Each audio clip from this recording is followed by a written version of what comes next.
After the death of Ahab, Moab made itself free from the authority of Israel. Now Ahaziah had fallen from the window of his ruined Samaria, and was ill. And he sent men and said to them, "Put a question to Baal-zebub, the god of Ekron, about the outcome of my disease, to see if I will get well or not."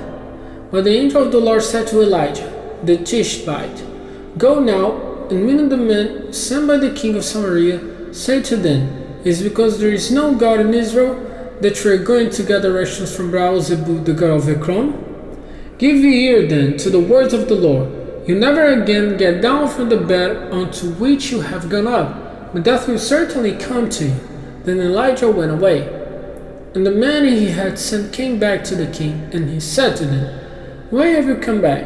And they said to him, "On our way, we had a meeting with the man who said, 'Go back to the king who sent you, and say to him, The Lord says, It is because there is no God in Israel that you send up, put a question to Baal-zebub, the god of Ekron. For this reason you will not come down from the bed onto which you have gone up, but death will certainly come to you." And he said to them, "What sort of a man was it who came and said these words to you?" And they said in answer, "He was a man clothed in a coat of hair, with a leather band about his body." Then he said, "It's Elijah the Tishbite." Then the king sent to him a captain of 50 with his 50 men, and he went up to him where he was seated on the top of a hill, and said to him, "O man of God, the king has said, 'Come down.'" And Elijah in answer said to the captain of 50, "If I am a man of God, may fire come down from heaven on you and on your 50 men, and put an end to you."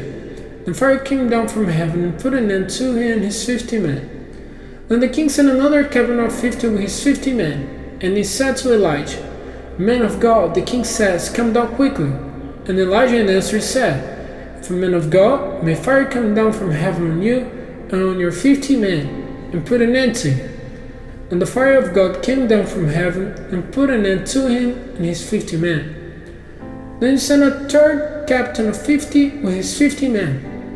And the third captain of 50 went up, and falling on his knees before Elijah, requesting mercy of him, said, "Man of God, let my life and the life of these your 50 servants be of value to you." For fire came down from heaven and put an end to the first two captains of 50 and their 50s. But now let my life be of value in your eyes. Then the angel of the Lord said to Elijah, "Go down with him. Have no fear of him." So he got up and went down with him to the king. And he said to him, "This is the word of the Lord. Because you send men to put a question to Baal-zebub, the god of Ekron, for this reason you never again get down from the bed on which you have gone up, but death will certainly come to you." So death came to him, as the Lord had said by the mouth of Elijah. And Jehoram became king in his place in the second year of the rule of Jehoram, son of Jehoshaphat, king of Judah, because he had no son. And the rest of the acts of Ahaziah are they not recorded in the book of the history of the kings of Israel?